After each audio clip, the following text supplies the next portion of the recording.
muy buenas tardes. A Ana, en cambio, le voy a decir buenas noches, que ya es medianoche para ella. Y quiero empezar compartiendo la pantalla.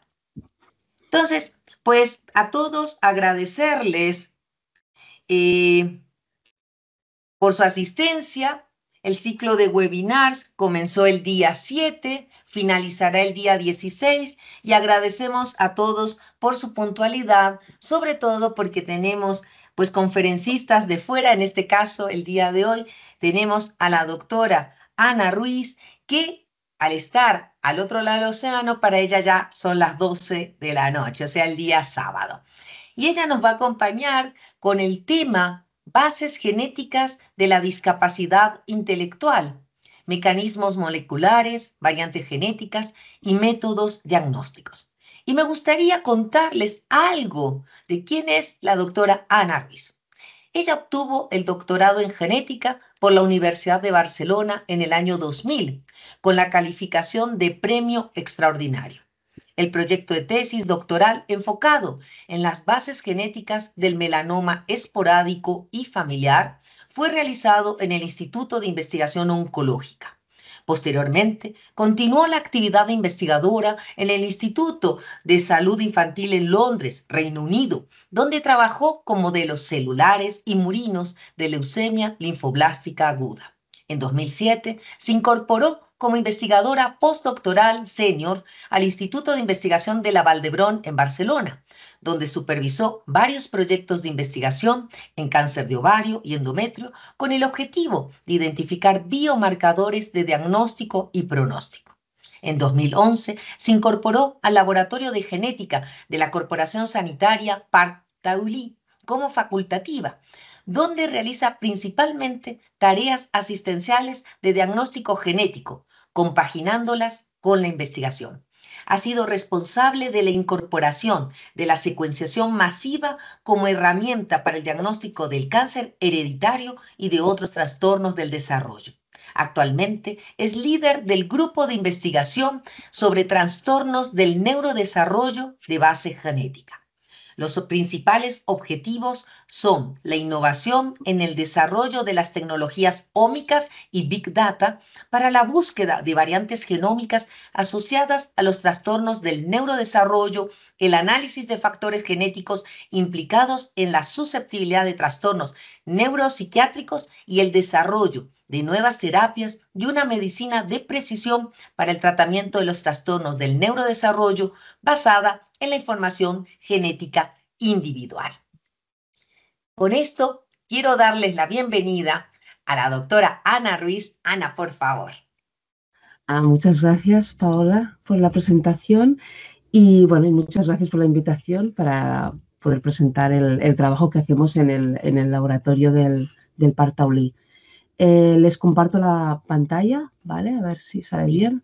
Bueno, pues empiezo. Entonces, yo quería explicarles un poco lo que hacemos en el laboratorio de genética del Hospital de Parc Taulí, que está situado en Sabadell, que es una ciudad que está a 25 kilómetros de Barcelona.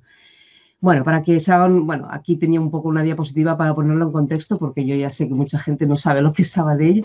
Y, o sea, bueno, es una ciudad que está en el área metropolitana de Barcelona, está a unos más o menos 25 kilómetros y es una ciudad que tiene donde se ubica este hospital, que es el Hospital Parc Taulí, y este hospital es centro de referencia de 9 municipios que están en esta área y que da servicio a un medio millón de personas.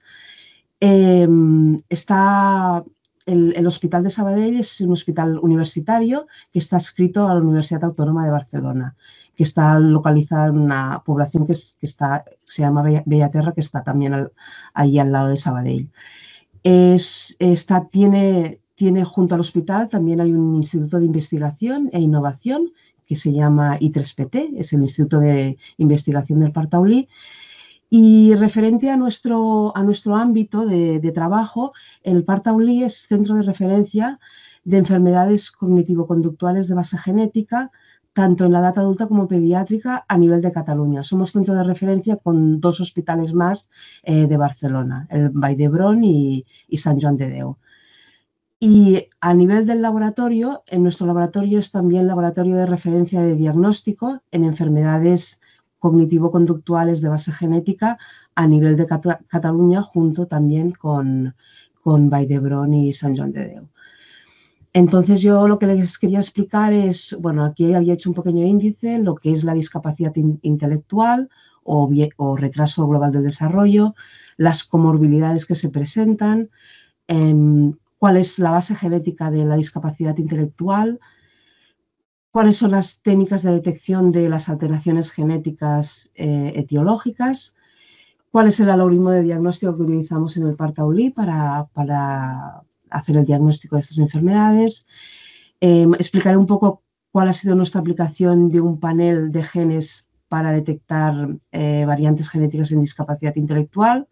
Y al final, si nos da tiempo, un proyecto de investigación que hicimos en los últimos años con financiación de un proyecto del Ministerio de Salud, que es para la identificación de variantes genéticas en una población pediátrica con trastorno psiquiátrico y discapacidad intelectual. Entonces, bueno, para empezar, la discapacidad intelectual es una enfermedad que viene definida en el DSM-5, que es el Manual de Diagnóstico y Estadístico de Trastornos Mentales, viene definida como un trastorno del neurodesarrollo que aparece en la infancia y que se caracteriza por limitaciones importantes en el funcionamiento intelectual y el comportamiento adaptativo. El funcionamiento intelectual se mide usualmente con los test de coeficiente de inteligencia, entonces se considera que por debajo de un 70 en coeficiente intelectual, la persona tiene una discapacidad, siendo 100 el coeficiente de inteligencia, la media de coeficiente de inteligencia en la población. El comportamiento adaptativo también suma porque es tan importante como el CI, porque lo que viene a decir es cómo de bien se arregla esa persona en su contexto del día a día, ¿no? Si la persona, bueno, si se trata de un niño, ¿no? Si es capaz de comer solo, si es capaz de vestirse solo, si es capaz de bañarse, si es autónomo, si la persona es capaz de tener una vida, coger el autobús. Y todo esto se suma al CI para determinar el grado de discapacidad intelectual de una persona. Se habla de retraso global del desarrollo porque muchas veces estos dos conceptos se mezclan cuando se tratan de niños menores de 5 años, porque antes de los 5 años no es posible pasar un test de coeficiente intelectual a una persona. Entonces, se habla de retraso global del desarrollo y se mide por la adquisición de diferentes características, ¿no? Las habilidades motoras, el lenguaje, la interacción social o la capacidad cognitiva. Vale. La prevalencia de la discapacidad intelectual en la población general es del 1 al 3%, o sea que es bastante frecuente. Se valora la gravedad, bueno, como hemos dicho, en función de la adaptación, en función del CI y de la adaptación del individuo a su ambiente. Entonces, la gravedad de la discapacidad intelectual se clasifica en 3 niveles. En la discapacidad intelectual leve, que normalmente, bueno, que se valora son aquellas personas que están con un CI entre 55 y 70, moderada, con un CI entre 35 y 55, y la discapacidad intelectual grave entre 35 y 40. Bueno, el 85% de las personas con discapacidad intelectual es leve, ¿no? A medida que es más grave, pues es menos frecuente.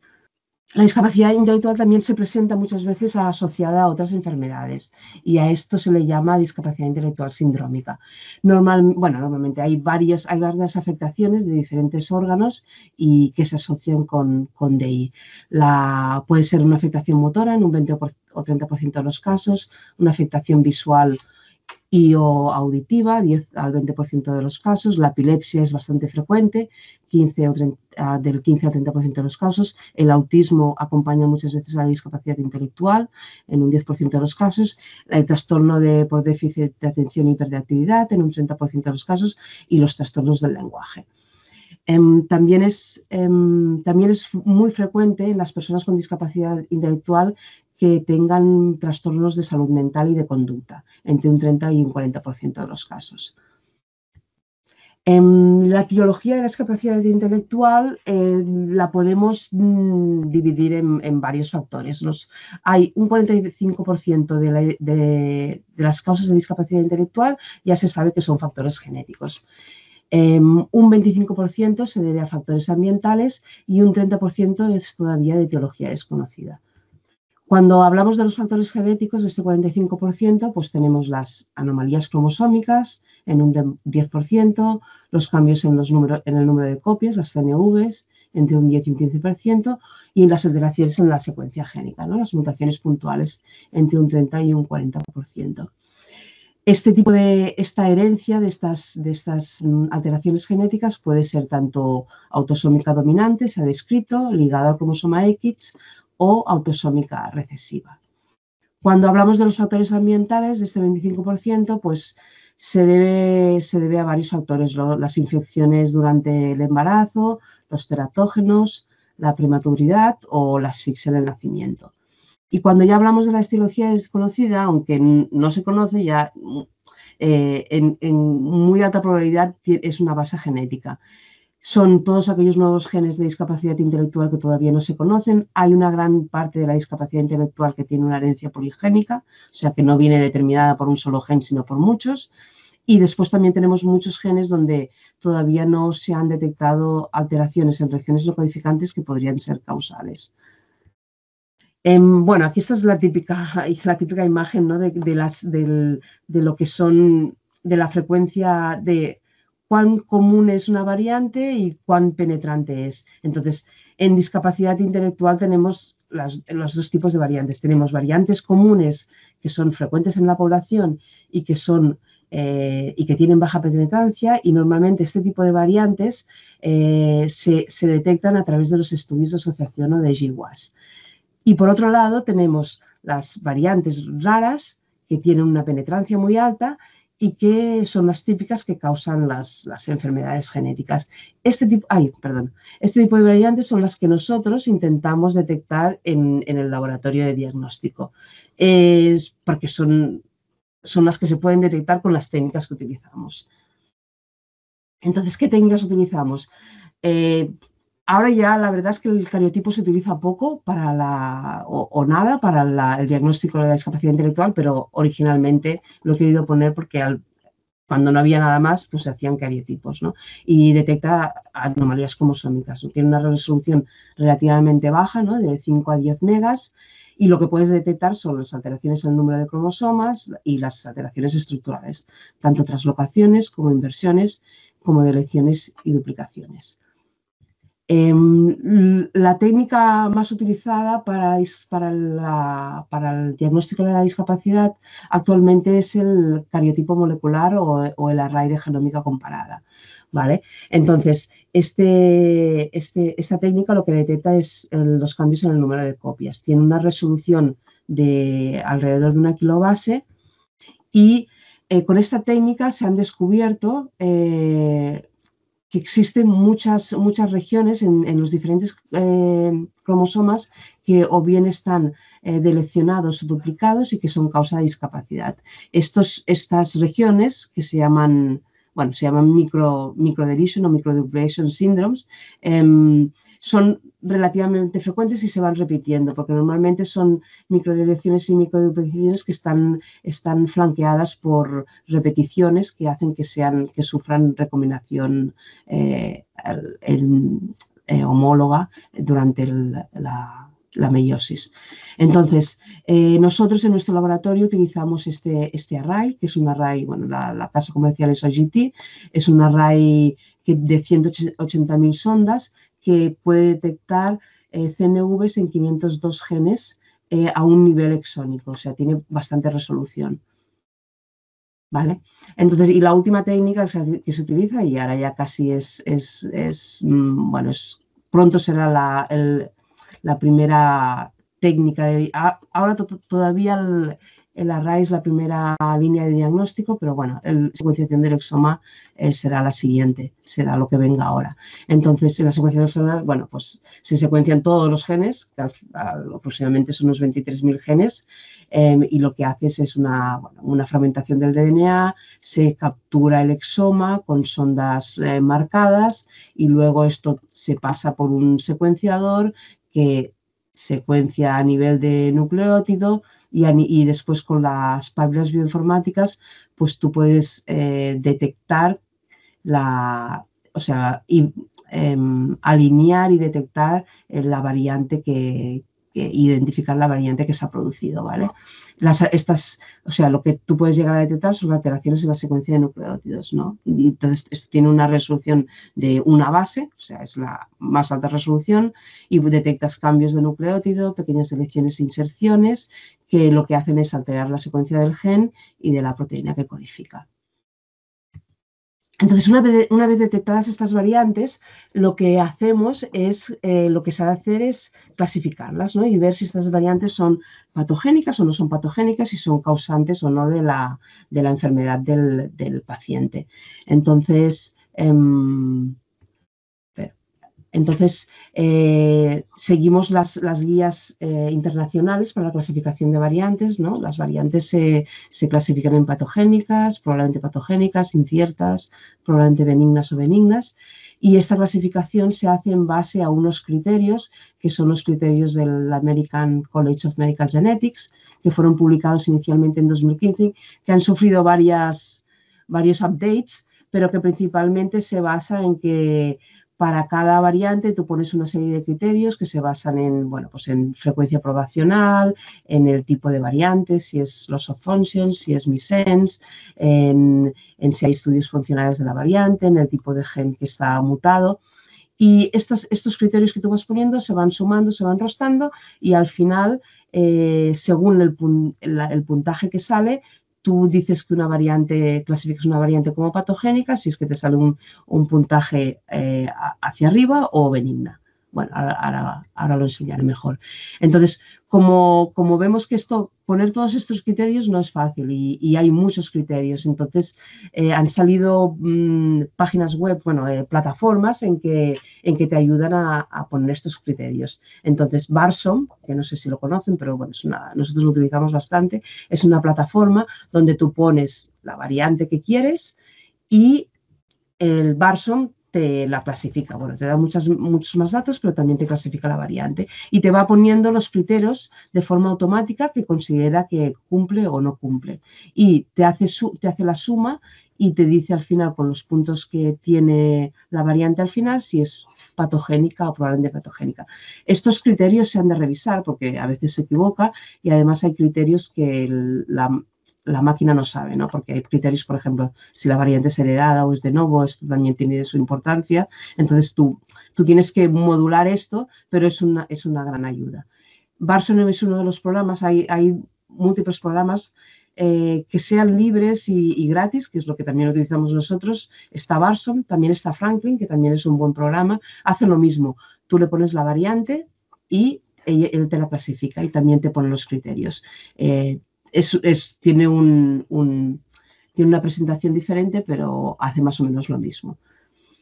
Entonces, nosotros cuando empezamos, que más o menos, cuando empezamos con los arrays, del 2012 al 2018, nuestros pacientes vienen desde genética clínica, vienen derivados de genética clínica y de neuropediatría, son pacientes con trastornos del neurodesarrollo, principalmente discapacidad intelectual y autismo, y entonces lo primero que hacemos es, si nos derivan por sospecha de un síndrome, hacíamos estudios moleculares específicos y si no, el cariotipo molecular o array. El cariotipo molecular y array tiene una tasa de diagnóstico más o menos del 12%. En todos los pacientes donde no encontrábamos la causa genética, se hacía el cribaje del gen FMR1, que es mirar si hay una expansión del triplete en el 5' UTR de FMR1 para saber si el paciente es síndrome de X frágil o no. Y en el caso y ahí parábamos. Esto fue más o menos del 2012 al 2018, porque en esa época todavía no hacíamos nada más. A partir de entonces, entre el 2019 y el 21, empezamos a hacer, diseñamos un panel de discapacidad intelectual que lo hicimos a partir de bases de datos públicas de genes relacionados con trastornos del neurodesarrollo, como es SIS-ID o Decipher o SFARI, que es una base de datos de autismo. Diseñamos las sondas de captura con la colaboración de Illumina. Hacíamos todo el wet lab, o sea, toda la parte de Pollata en el laboratorio, y también el hecho de empezar también fue a raíz de que se incorporó un bioinformático en el laboratorio y el bioinformático nos diseñó toda la pipeline para detectar las variantes. Entonces, a partir de ahí hicimos este panel, podíamos detectar variante probablemente patogénica o patogénica, y si no, en todos los que eran negativos, ya pasábamos a hacer un exoma.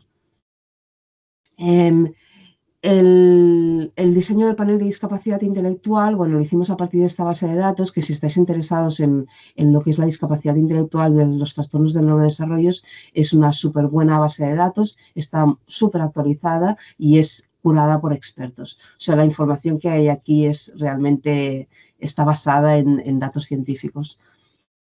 La otra base de datos que utilizamos es la base de datos de SFARI, que es la anterior que he nombrado es una base de datos que está generada y mantenida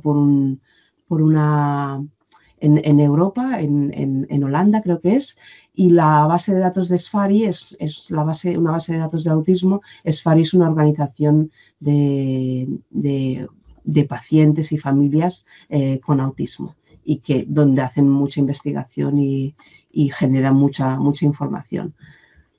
Esto es un poco todo el proceso del laboratorio, ¿no? Todo el sample, o sea, lo que es la preparación de las muestras, la preparación de la librería y la secuenciación. Esto se hacía en el laboratorio, y la parte bioinformática, lo hacíamos en el Dry Lab. Teníamos un MySeq, tenemos un MySeq todavía. Corríamos más o menos 10 meses por carrera, con una cobertura media de 150 read, y en total todo el proceso nos duraba una semana. Después venía la parte de la bioinformática. Con la bioinformática éramos capaces de detectar las variantes puntuales. Podíamos, con la incorporación de softwares que detectan a través de la profundidad de cobertura, podíamos predecir la presencia de CNVs. Y luego, a partir de ahí, hacíamos un filtraje de las variantes que nos interesaban y su interpretación. Más o menos la cantidad de variantes que analizábamos por paciente eran de 0 a 3, lo cual no son muchas.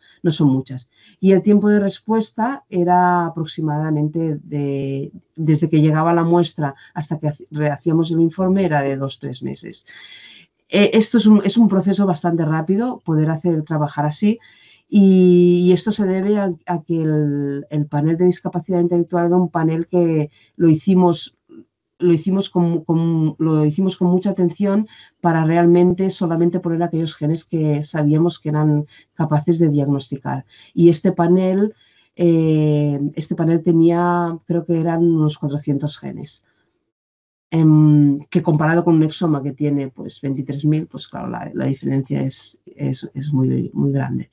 Entonces, con este panel de discapacidad intelectual, que lo utilizamos desde el 2019 al 2021, analizamos 400 pacientes, más 2/3 hombres, 1/3 de mujeres, porque la discapacidad intelectual es más frecuente en hombres. Los pacientes tenían DI, podía ser aislada o comórbida, y había pacientes que solamente tenían autismo, que eran los menos. Aparte de tener los diagnósticos, que eran estos, a todos estos pacientes los recogimos los HPOs, que los términos HPOs son lo que te ayudan es a describir el fenotipo del paciente. La Human Phenotype Ontology es un sistema estructurado que proporciona un vocabulario que te sirve para describir los fenotipos humanos. Es decir, o sea, cada vez que tú pones un HPO estás definiendo una característica clínica de una persona o un hallazgo clínico. ¿vale? Entonces, estos términos HPOs están organizados jerárquicamente. Y aquí pongo un ejemplo. Entonces, si tu paciente tiene autismo, tú puedes decir que puedes pensar que solamente tiene una anomalía del comportamiento, entonces si le pones esto te saldrán todos estos términos, puedes pensar que tiene un comportamiento autista, pero puedes ser mucho más preciso y decir que es una persona autista con una capacidad cognitiva alta. Entonces, a partir de aquí se pueden codificar todas las características clínicas de una persona. Estas que veis aquí son características clínicas que se refieren a la capacidad intelectual, pero lo mismo sirve para la dismorfia, para malformaciones congénitas, para todo. Entonces, de todos nuestros pacientes recogimos todos los HPOs según venían en historia clínica y los codificamos. Y esto lo hicimos también para poder intentar sacar luego, poder hacer estudios de investigación y poder intentar relacionar genotipo con fenotipo. Bueno, en definitiva, esto que estoy presentando aquí lo tenemos publicado, lo digo por si a alguien le interesa, que está publicado en este paper de Spataro et al. En el 2023. Y aquí resumimos un poco todo lo que hicimos y todas las conclusiones que sacamos. Lo más interesante de todo este trabajo fue que nos dimos cuenta que el diagnóstico genético en discapacidad intelectual era mucho más alto, o sea, éramos capaces de detectar la causa de la discapacidad en un 33% de los pacientes, mientras que en el autismo solamente un 9% de los pacientes. Esto también está también descrito en la literatura y esto se debe a que se sabe que el autismo es mucho más poligénico que no la discapacidad intelectual, que tiene causas más monogénicas. El autismo es mucho más poligénico y también es más ambiental. Otra de las cosas que también nos dimos cuenta y que también es bastante interesante es que la tasa de diagnóstico es mucho más alta en mujeres que en hombres. O sea, es más fácil detectar una variante patogénica en una mujer que en un hombre. Y esto también se debe a que las mujeres cuando son remitidas al genetista o a las clínicas que tratan estos pacientes, normalmente están mucho más graves que los hombres. Otra de las cosas que vimos es que la mayoría de variantes son de novo, o sea, se encuentran en el paciente y no han sido heredadas, o sea, se producen de nuevo durante la meiosis en uno de los gametos del progenitor. Y por último, en las variantes patogénicas que detectamos, teníamos tanto pérdidas de función como variantes missense de cambio de aminoácido. Bueno, esto es un poco lo mismo, es el resumen, ¿no? La tasa de diagnóstico es más alta en DI que en autismo, es más alta en mujeres que en hombres. Hay muchas más variantes de pérdida hay más o menos las mismas variantes de pérdida de función que missense. Y por último, la mayoría de variantes patogénicas son de novo, o sea, no están presentes en los progenitores. Bueno, estas son las conclusiones del trabajo.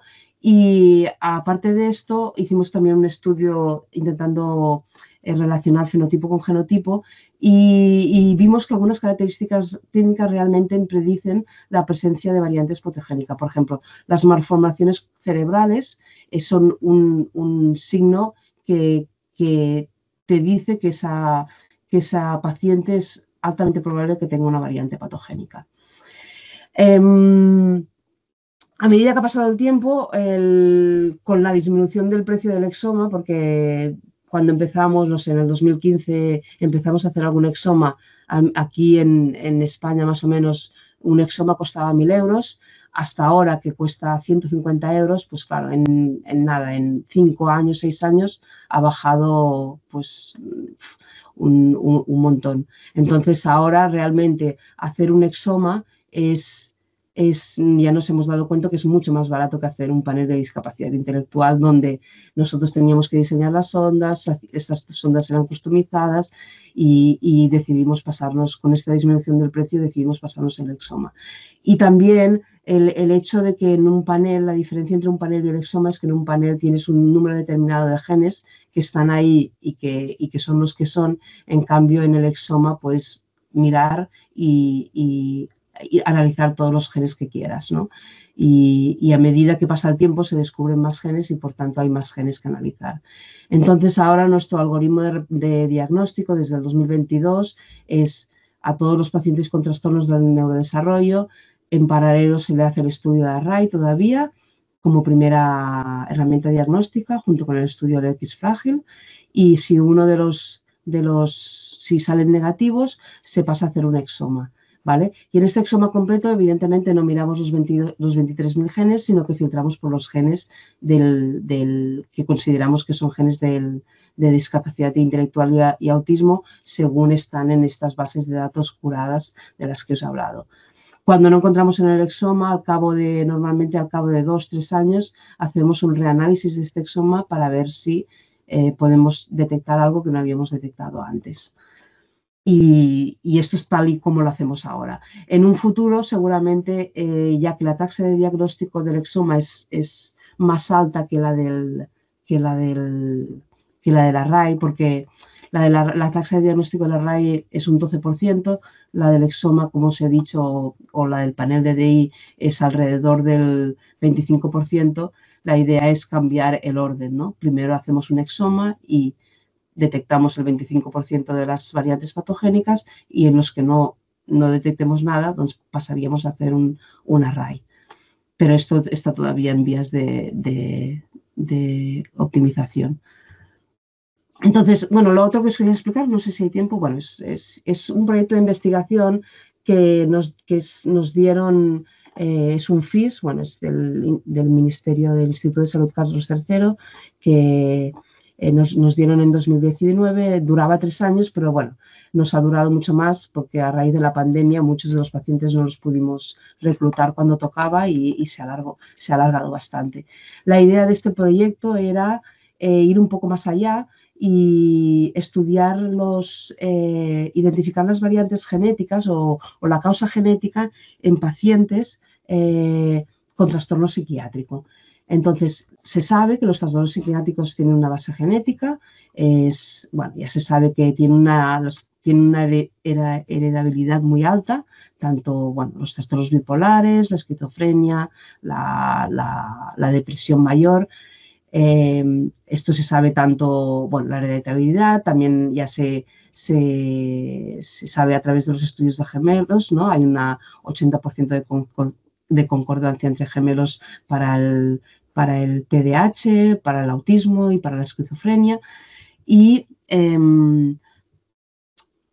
además también se conoce que existe una alta comorbilidad entre diferentes trastornos psiquiátricos, tanto en el mismo individuo como en la misma familia. O sea, tú puedes tener una familia donde una de las personas tenga una depresión, otra persona tenga un trastorno de ansiedad, otra persona tenga un trastorno de la conducta. O sea, se agregan en familias y también en personas. O sea, una misma persona puede tener diferentes trastornos mentales. Y el otro hecho es que el otro factor que también nos hizo pensar en este proyecto es que existe una alta comorbilidad entre el trastorno psiquiátrico y la discapacidad intelectual. Las personas con discapacidad intelectual tienen un incremento de riesgo de sufrir una enfermedad mental de 3 a 4 veces, lo cual es muy, muy alto. Y como ya sabemos que la discapacidad intelectual tiene una alta base genética, creemos que también el trastorno mental también la tiene y que de hecho va asociada a la misma base genética. Entonces, y además todo esto se inicia en el neurodesarrollo, lo cual también es un indicativo de una alta base genética. Entonces, a través de la iniciativa de una psiquiatra infantil de nuestro hospital, que tenía un gran interés por la genética. Ella ya se había dado cuenta, viendo pacientes en salud mental infanto-juvenil del Hospital Partaulí, que más o menos el 35% de los niños que atienden en salud mental infantil son niños que tienen o bien una discapacidad intelectual leve o bien lo que se llama un funcionamiento intelectual límite. El funcionamiento intelectual límite no está catalogado como una enfermedad en sí, o sea, no tiene una categoría diagnóstica en el DSM-5, son todas aquellas personas que tienen un coeficiente intelectual entre 70 y 85%, es 70 y 85, por tanto, están dentro de la normalidad y de hecho representan un 13% de la población general. Pero en estos pacientes ya son más susceptibles de tener algún trastorno psiquiátrico. Y esto es una observación que ella veía cuando veía sus pacientes en salud mental. Entonces, en psiquiatría, al menos en nuestro hospital y en la mayoría de hospitales en España, no se derivan los pacientes a estudios genéticos. De hecho, no forman parte de la evaluación de los niños.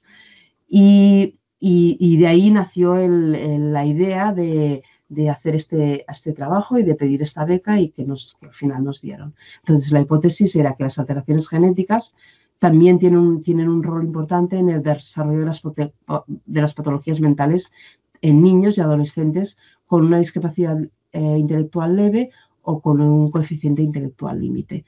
¿Vale? Los objetivos eran establecer la base genética de estos trastornos, mejorar los actuales algoritmos de diagnóstico en el servicio de psiquiatría, correlacionar si pudiera ser el fenotipo clínico con la variante genética y ayudar a los pacientes y a las familias y de esta manera intentar establecer un diagnóstico etiológico. Entonces, durante estos años reclutamos a 140 pacientes. Estos pacientes tenían una edad comprendida entre 6 y 18 años, atendidos en salud mental. Se trataba de 49 niñas y 89 chicos. Tenían o un funcionamiento intelectual límite o una discapacidad intelectual leve. 88 un funcionamiento intelectual límite, 50 intelectual leve, y todos ellos, aparte de tener esto, tenían algún trastorno psiquiátrico. Podía ser uno, podía ser dos o podía ser tres. Tres o más, o sea, al menos tenían uno. Y la mayoría, el más frecuente es el TDAH, que es un trastorno muy frecuente en niños, pero también habían trastornos depresivos, trastornos de ansiedad, trastornos bipolares o trastornos psicóticos. Y también lo que también hemos recogido en todos estos pacientes es si tenían tratamientos farmacológicos, otras comorbilidades, dismorfia o otras alteraciones congénitas. Entonces, para este estudio lo que utilizamos es el análisis del exoma. Y con el análisis del exoma queríamos detectar las variantes raras, tanto puntuales como CNVs. Las variantes puntuales a través de la secuenciación del exoma y las CNVs las detectamos a través de las predicciones bioinformáticas, que luego eran validadas o bien por Array o bien por MLPA. Bueno, este es el proceso. Se secuencia el raw data, se detectan las variantes, se filtran y al final de todo se hacen los estudios de herencia y se clasifican según los criterios que hemos dicho antes. De estos 138 exomas que realizamos, hemos podido hacer 42 diagnósticos. Hemos detectado 28 variantes patogénicas y 14 variantes probablemente patogénicas, ¿vale? Lo cual es un 30% de tasa de diagnóstico genético para estos pacientes, lo cual era una cosa, la verdad es que bastante inesperada, porque no creíamos que encontráramos una tasa de diagnóstico tan alta en estos pacientes que en principio nadie sospechaba que podían tener nada genético. La mayoría de estas variantes son de pérdida de función y hay un 20% de cambio de aminoácido. La mayoría de las variantes, como en la discapacidad, son de novo, o sea, los padres no son portadores. En las que son heredadas, muchas veces el progenitor portador es también afecto. Todas estas variantes las hemos encontrado en genes que ya estaban descritos que causaban DI y que también causaban un riesgo aumentado de trastorno psiquiátrico. Y lo que nos quiere decir es que el mismo gen y la misma variante es capaz de causar las dos patologías. Vale. Entonces, bueno, resultados interesantes de todas estas variantes que hemos encontrado es que en 5 pacientes encontramos variantes en los mismos genes, que son los genes SHANK, que los genes SHANK son unos genes que codifican para una proteína que está situada en las sinapsis y que ya se han visto que están asociadas, mutaciones en estos genes están asociados a trastorno del espectro autista, están asociadas a esquizofrenia, a trastorno bipolar. Encontramos pacientes con variantes patogénicas en anquilina D11, bueno, FBOX11, que son genes frecuentes que se encuentran frecuentemente mutados. Y lo más interesante quizá es que 31 de los pacientes restantes tenían variantes en 31 genes diferentes. O sea, realmente cada paciente tiene su gen y su alteración. Y a veces, bueno, en algunos de estos genes tampoco la función está bien descrita. En general sí, pero la función en neurodesarrollo no está bien determinada. ¿Qué hacen las proteínas que codifican para estos genes? Entonces, en general, las proteínas que codifican para estos genes son proteínas o sinápticas, como hemos hablado, como las del SHANK, que están haciendo la comunicación esta sináptica. Entonces, si te falla una de estas proteínas que está implicada en sinapsis, evidentemente habrá problemas de discapacidad o de trastorno mental. Hay proteínas que son factores de transcripción. Por ejemplo, en la vía de Wnt hay varios genes que están mutados. Por ejemplo, beta-catenina o GSK son genes mutados en discapacidad intelectual. Y lo que pasa es que la alteración de un factor de transcripción lo que hace es alterar vías de señalización que muchas veces están implicadas en el desarrollo del sistema nervioso durante el neurodesarrollo. Y otras proteínas y el tercer grupo de proteínas son proteínas que están implicadas en la remodelación de la prolactina, que al final también están haciendo lo mismo, ¿no? Remodelando la cromatina lo que haces es activando o reprimiendo genes que están en vías de señalización importantes. Todas estas vías moleculares son importantes porque participan en la neurogénesis, en la migración neuronal y durante el neurodesarrollo y también en la edad en la edad adulta en la función sináptica, ¿no? Entonces, muchos de estos genes que se han encontrado mutados, pues se están expresando a diferentes niveles durante todo el neurodesarrollo prenatal y luego durante el desarrollo de la persona en la etapa infantil también. Entonces, si un gen falla durante la neurogénesis, un gen falla durante la migración neuronal o un gen falla mientras cuando se hacen todas las conexiones neurales durante el neurodesarrollo, pues evidentemente esa persona no estará bien a nivel de capacidad cognitiva. Todos estos genes también, bueno, esto es un poco lo mismo, ¿no? Están implicados en la arquitectura del córtex cerebral y en la conectividad de las neuronas. Aparte de las variantes patogénicas, hemos encontrado variantes de significado incierto. Las variantes de significado incierto son aquellas que te parece que han de ser algo, ¿no? Principalmente porque son variantes de novo, no están en los padres y están en el niño. Y están en genes candidatos, pero resulta que no hay pacientes descritos y estos genes candidatos vienen definidos porque son genes que están implicados en neurodesarrollo. De estas tenemos unas cuantas Y también hay variantes que están en genes descritos, pero no sabes bien la variante lo que hace, porque es una variante que es, por ejemplo, es una missense.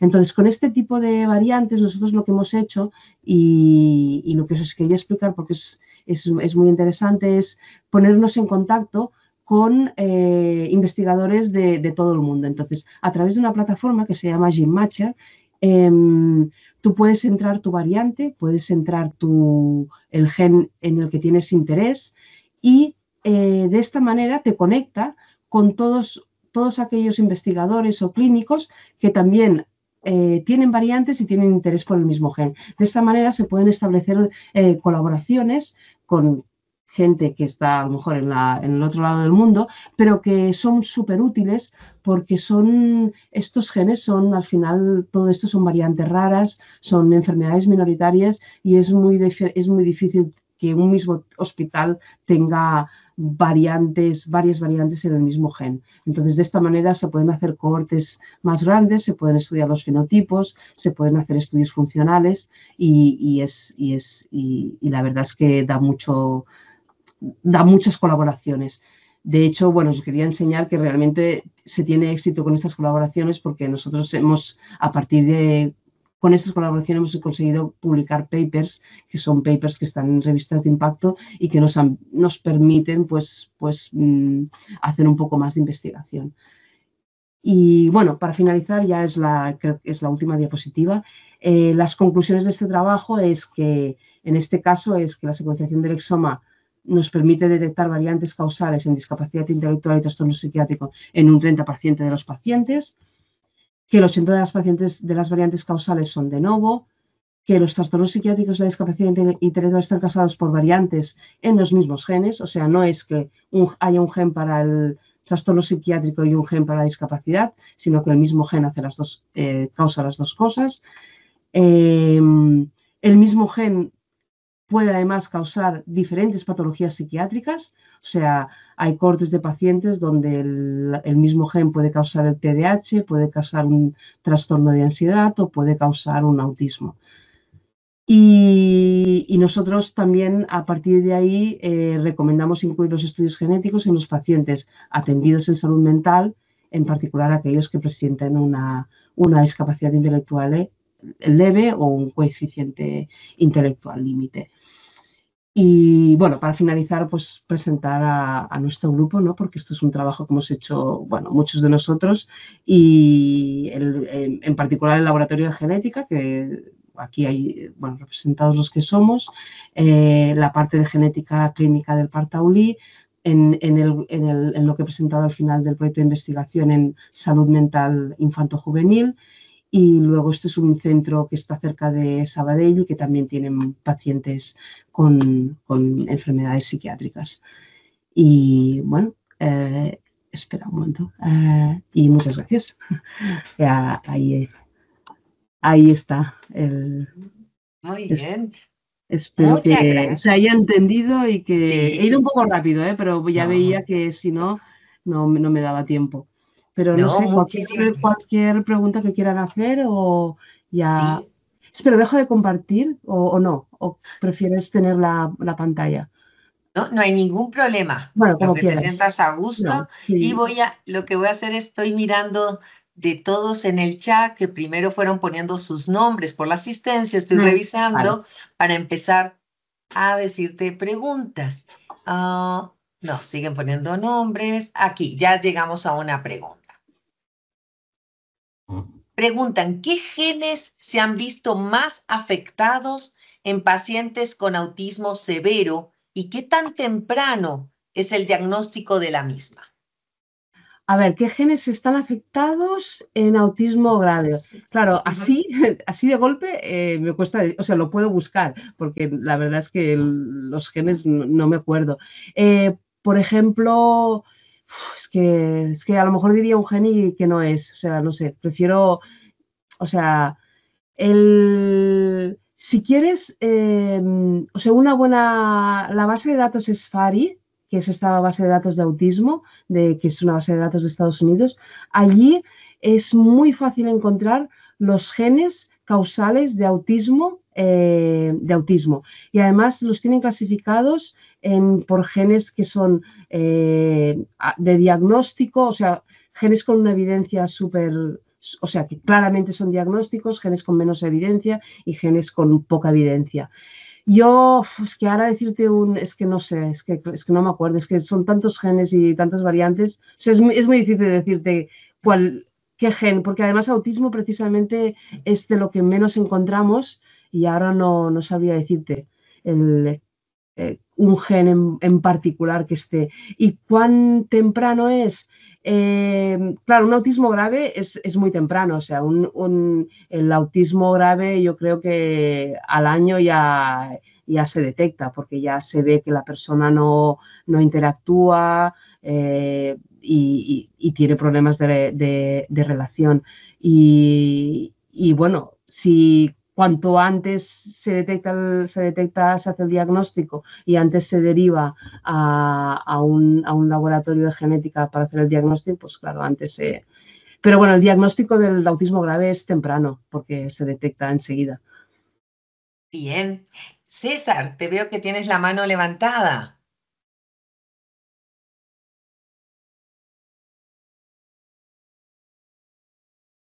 ¿Tienes apagado el micrófono? Sí. Ahí, Ahí. ya. No, solo en realidad quería felicitarle a Ana y saludarle. Hola, Nos buenas. hemos visto años. Y bueno, acá tenemos algunos problemas justamente de trastornos, digamos, mentales, cognitivos.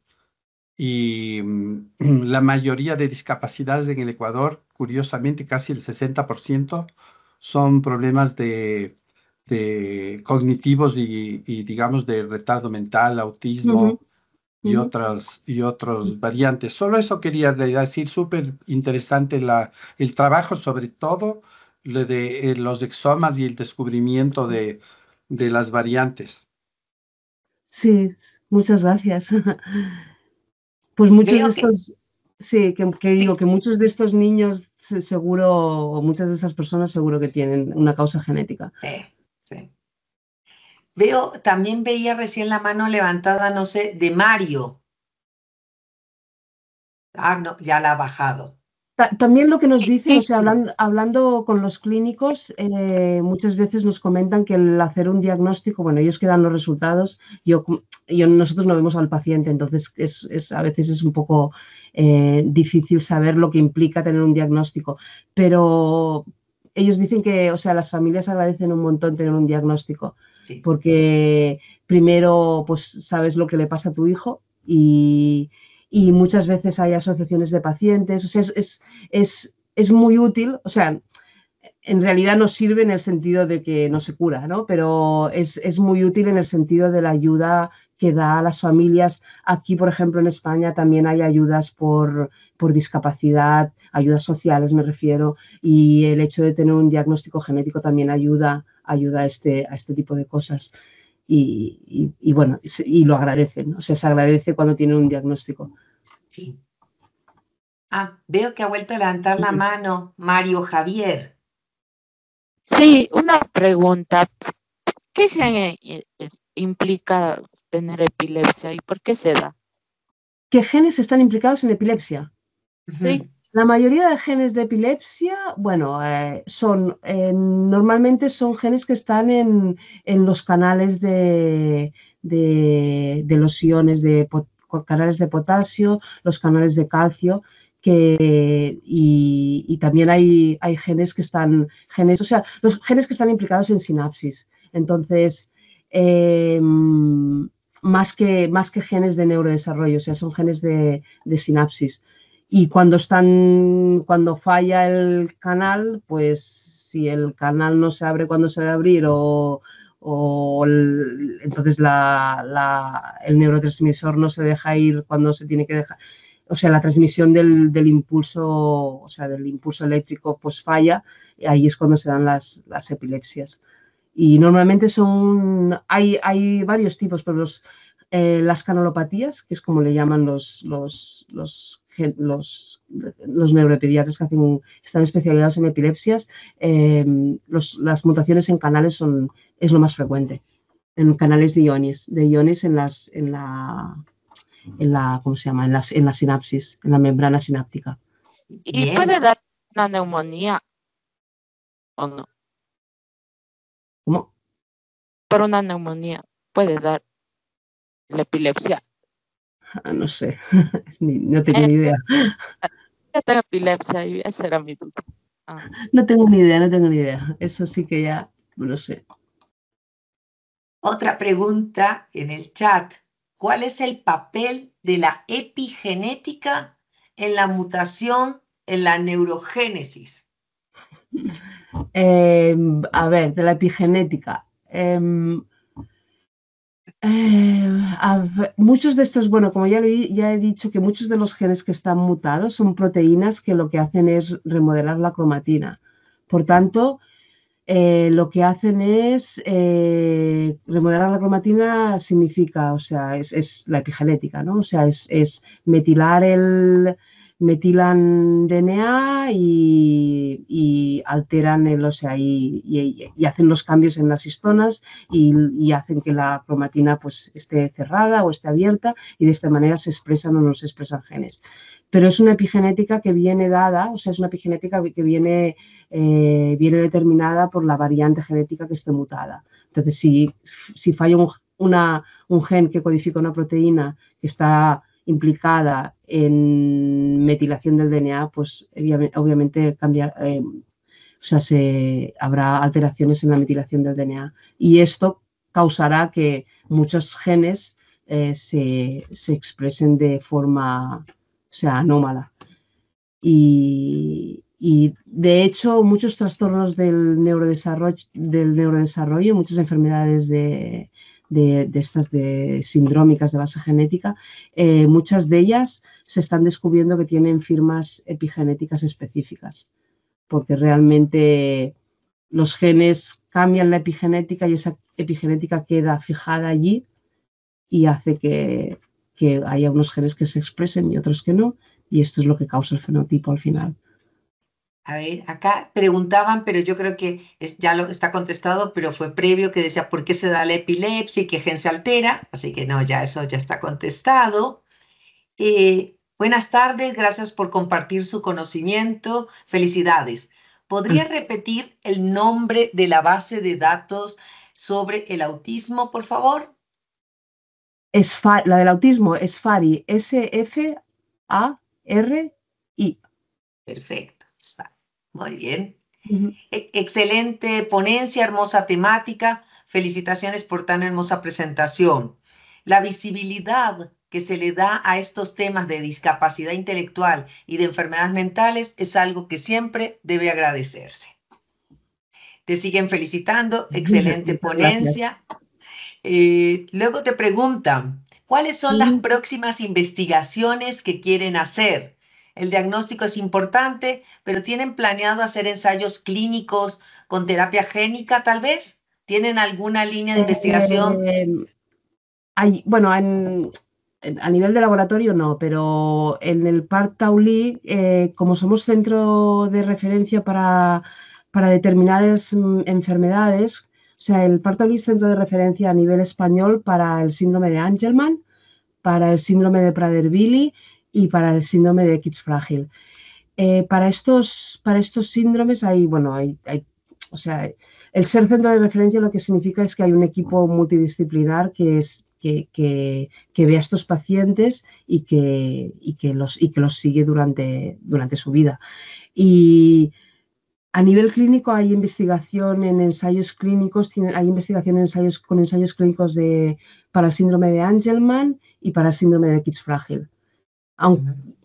Exactamente no sé ahora mismo en qué consisten, pero los hay, y se llevan, bueno, son colaborativos, pero hay el de Kitts Frágil creo que lo reclutan en Parc Taulí. Buenas tardes, excelente ponencia.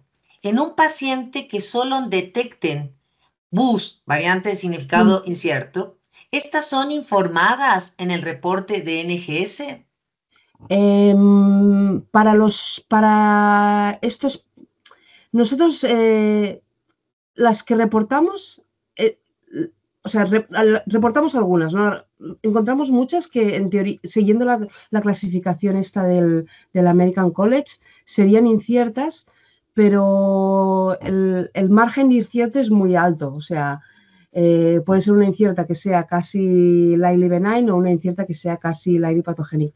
Nosotros informamos a aquellas que creemos que con un estudio funcional adicional o con una prueba adicional o con algo adicional cambiarían de inciertas a probablemente patogénicas.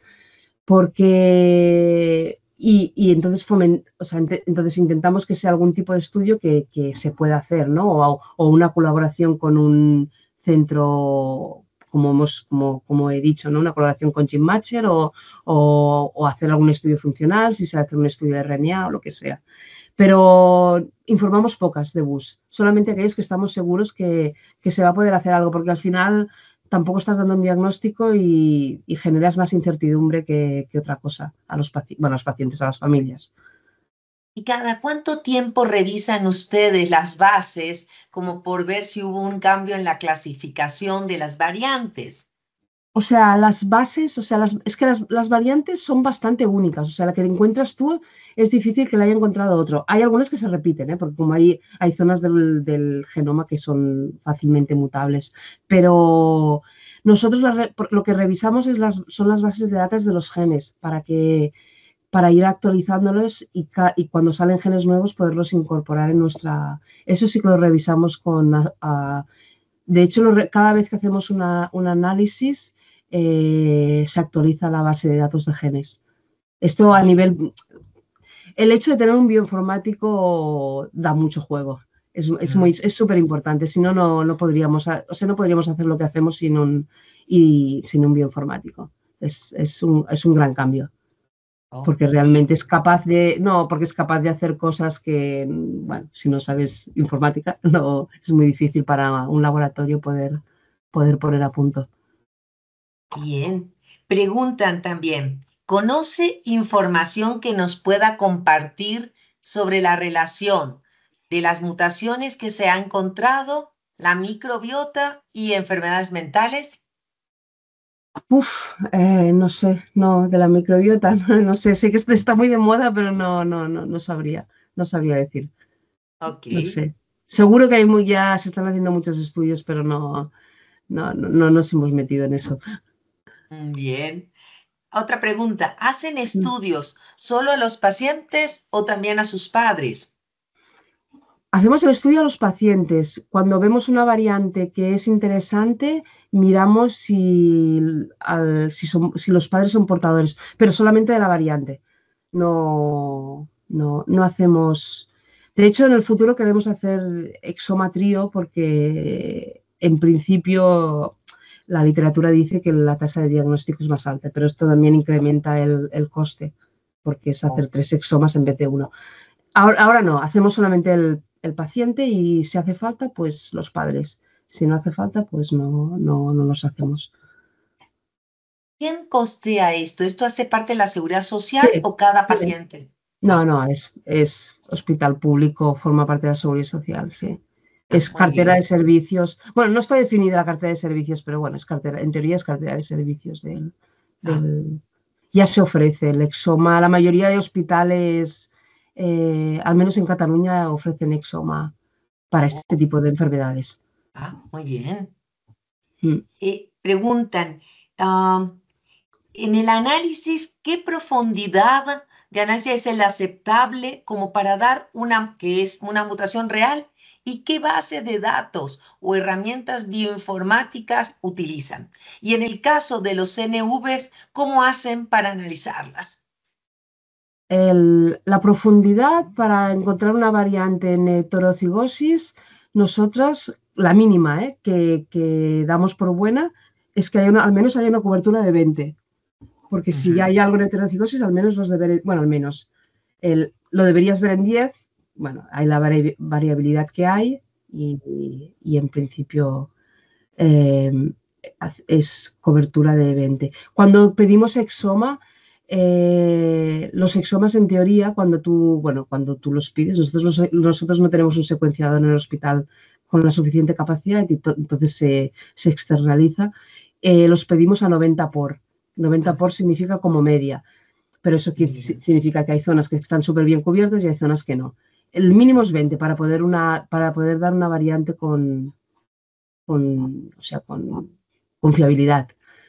Y luego bases de datos que utilizamos para variantes, bueno, ClinVar, no sé, espera, a ver, tengo que acordar ahora.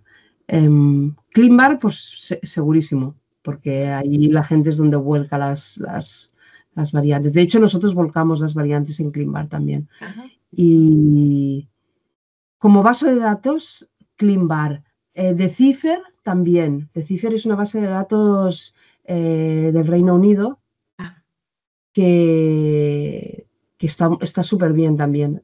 Tiene mucha información. Y sí, principalmente estas dos.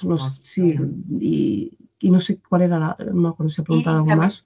Preguntaba, y el caso de los CNVs, ¿cómo hacen para analizarlos? Bueno, sí, en las CNVs utilizamos softwares bioinformáticos que predicen CNVs por cobertura.